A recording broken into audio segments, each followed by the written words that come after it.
हाथ पाए बांधे और जाकर हाथ पीछे कस दे, पैर आगे बांधे, सो वो भर के अंगार छाती पे पड़ गया।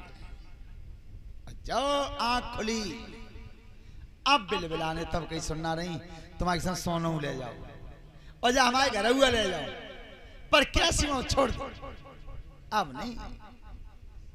बिलबिला बिलबिला के प्राण निकले। ध्यान रखना संगत का असर कितना बढ़िया रहा।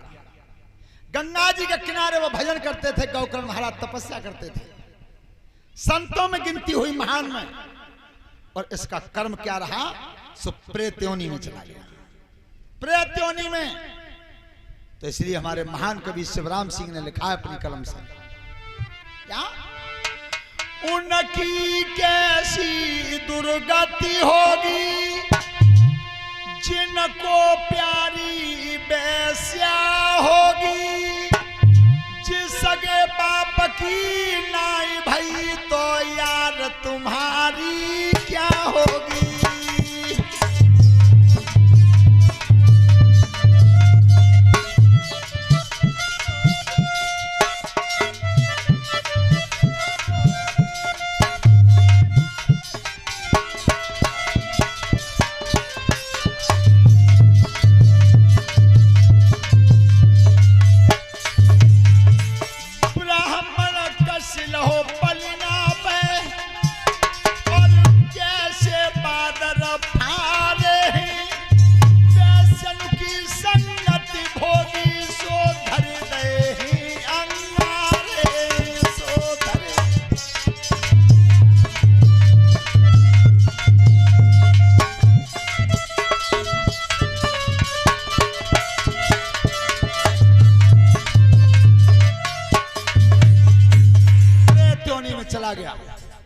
नाना भांत के रूप बदलता था, कभी मेढ़ा बनता था, बकरा बनता था, हवा का बवंडर बनता था।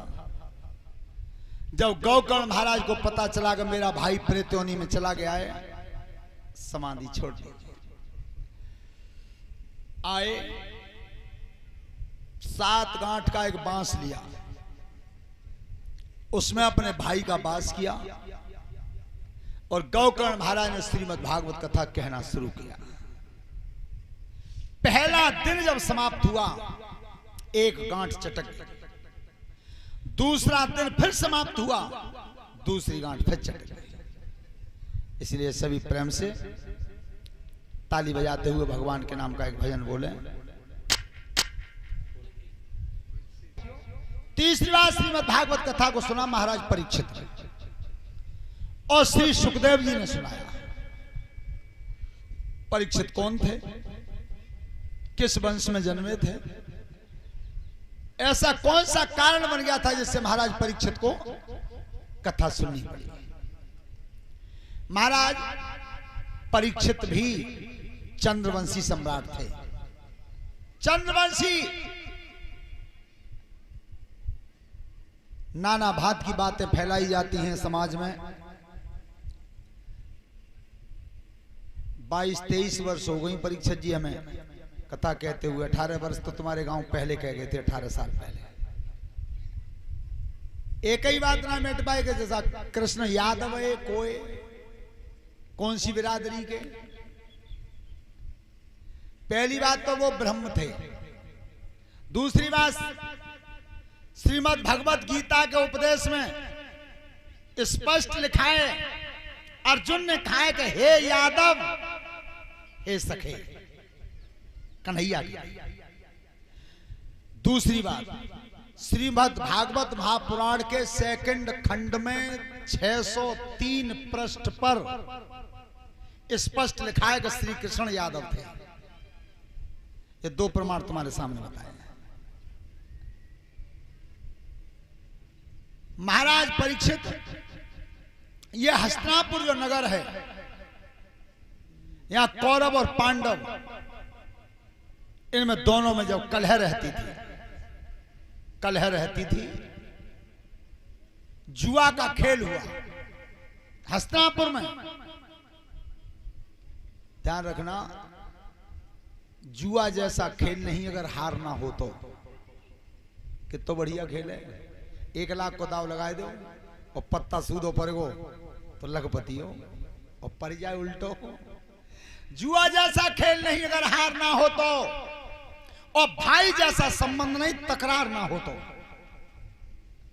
मित्रता जैसा रिश्ता नहीं गद्दार ना हो तो, और खीर जैसा भोजन नहीं बीमार ना हो तो ध्यान रखना।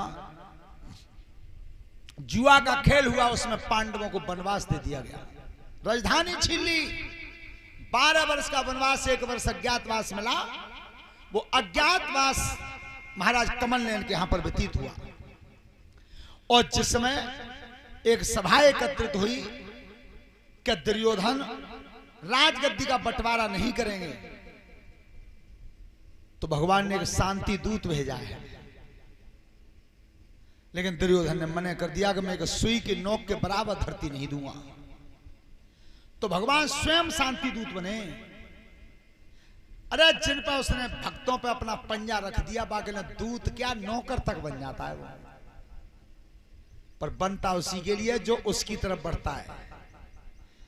तो आज अब शांति दूत बने भगवान, तो द्रौपदी ने रास्ता रोका है। कहां जा रहे हो? कि कौरव और पांडवों के बीच में लड़ाई के आसार हैं, ताते मिट जाए तो बढ़िया ही है। पांचाली बोली है कि केशव केश कसू का विधते, मोए आस समर की लग रही रे घनश्याम समर मत तारा।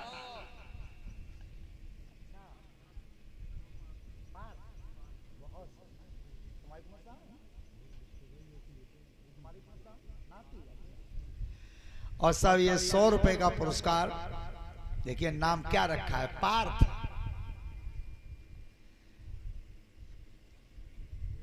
हमारे कुलदीप बाबू के नाती हैं। आपका नाम सतीश है? अच्छा अच्छा, सतीश यादव जी के ये नाती हैं। और जब दुनिया में ध्यान रखना सतीश बाबू, अगर बाबा ने हार मानी है तो नाती के ही सामने मानी है, नहीं मानी का उतना है? और दुनिया में इस चीज से प्रिय चीज कोई होती भी नहीं है। आज शांति दूत बन के भगवान चले, तो पांचाली ने रास्ता रोक दिया है। महाराज कहां जा रहे हो? कि मैं युद्ध रोकने जा रहा हूं। तो तुम युद्ध रोकने जा रहे हो तो एक जवाब दे दो मुझे, बस सोई चले जाना। तो आज पांचाली द्रौपदी जवाब क्या मांग रही है?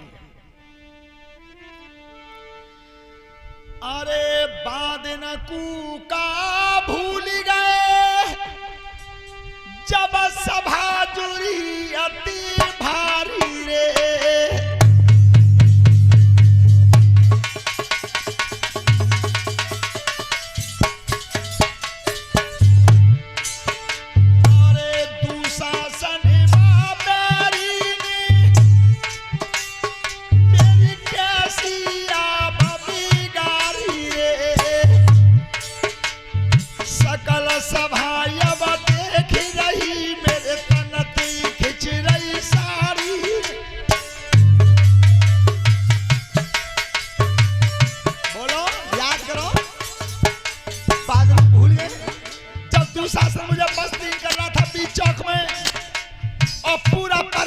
देख रहा था जब कोई मददगार नहीं हुआ तब।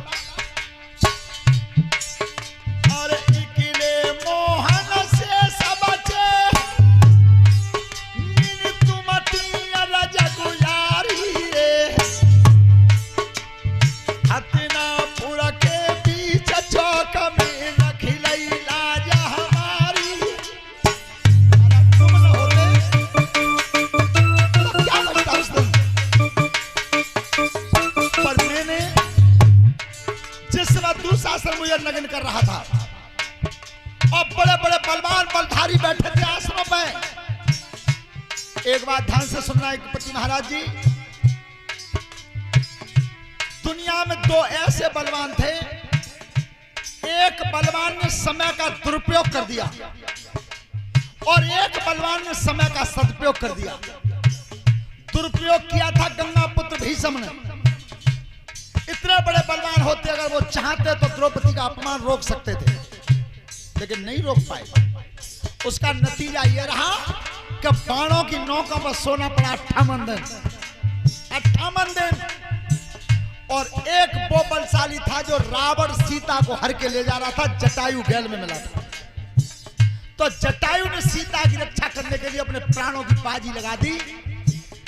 सो उसे ये मिलाकर जटायु के प्राण छूटे तो राम की गोद में छूटे, भगवान की गोद में, और एक के प्राण छूटे तो बाणों की नोक पे। तो हमेशा अगर बल का प्रयोग करो तो अच्छी जगह कर दो, अच्छी जगह। तो महाराज जिस दिन दुशासन चीर खींच रहा था तो मैंने एक प्रतिज्ञा की थी वहां, कौन सी? अरे दुशासन मेरी बात सुनो, अब योग बदल पैसा दूंगी, खून में नहीं जे पाल धुएं तब तक नसीस पे बांधूंगी।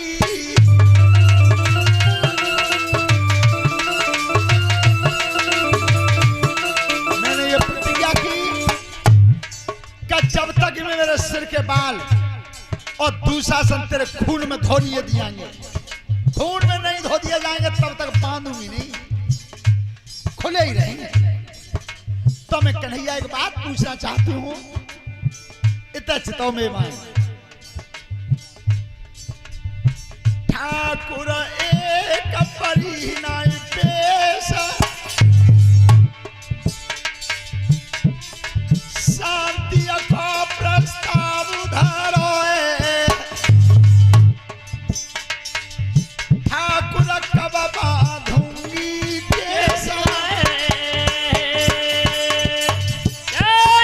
कब बांधूंगी केस।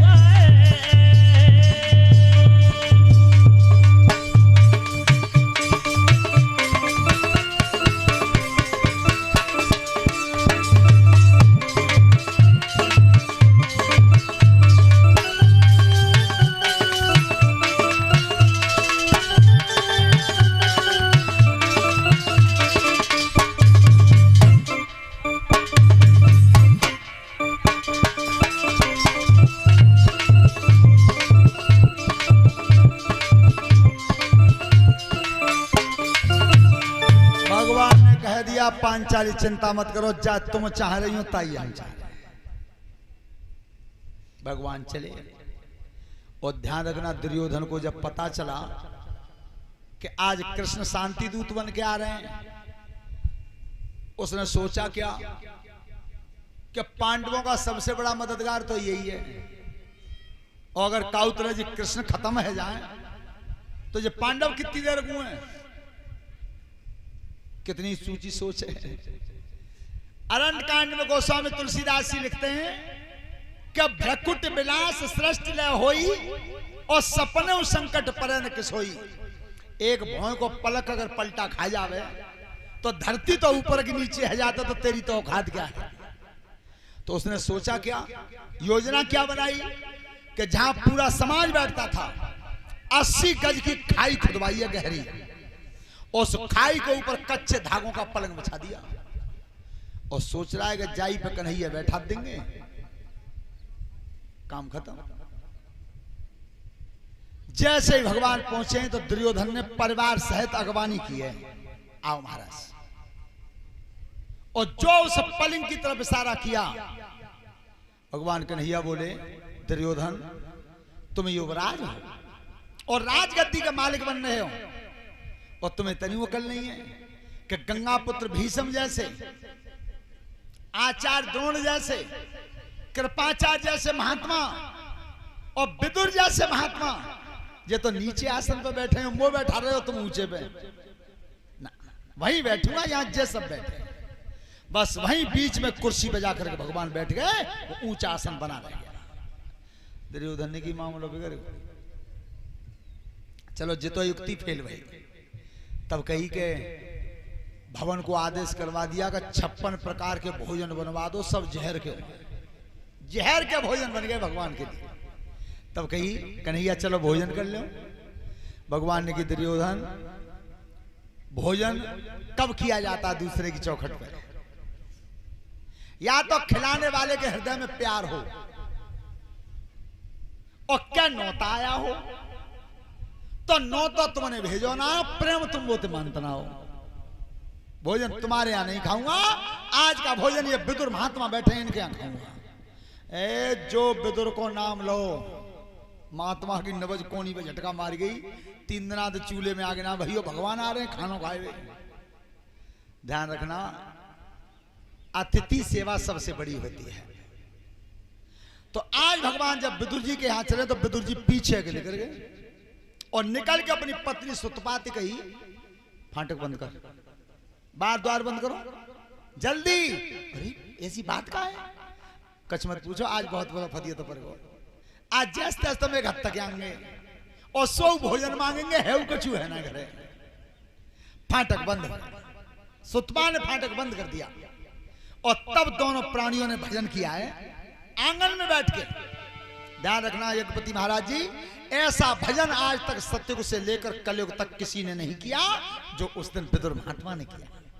और भजन कर रहे थे तो कई क्या रहे थे, भजन करे भीतर बाबा बाई, भजन करे भीतर बाबा, भजन करे भीतर बाबा बाई, भजन करे भीतर बाबा बाई, भजन करे भीतर बाबा बाई, भजन करे भीतर, भजन करे भीतर बाबा बाई, भजन करे भीतर बाबा। आसन डार रहे आंगन में, अरे आंगन में, और माला हाथ उठाई, भजन करे भीतर बाबा बाई, भजन करे भीतर बाबा। आसन डार लहे आंगन में, लहे आंगन में, माला हाथ उठाई, भजन करे भीतर बाबा बाई, भजन करे भीतर। दोनों ने माला हाथ में ले ली और भजन कर रहे हैं। और देखो भजन करते में कई का रहे हैं, जे आज तक का ना कहीं भजन करते में कई का। अरे माला घूम रही दोहुन की, अरे दोहुन की, और या भी नहीं अधूराई, भजन करे भीतर बाबा बाई, भजन करे भीतर। आए माला घूम रही दोनों की, रही दोनों की, आप नहीं अधूराई, भजन करे भीतर बाबा बाई, भजन करे। देखो आज तक काउन भजन करो होए तो सब यही कहते हैं कि भगवान हमारे घर आ जाए, हमें भगवान के दर्शन है जाए। लेकिन विदुर जी क्या कह रहे हैं कि हे भगवान आज हमारे घर है भगवान ना, ये आज तक काउन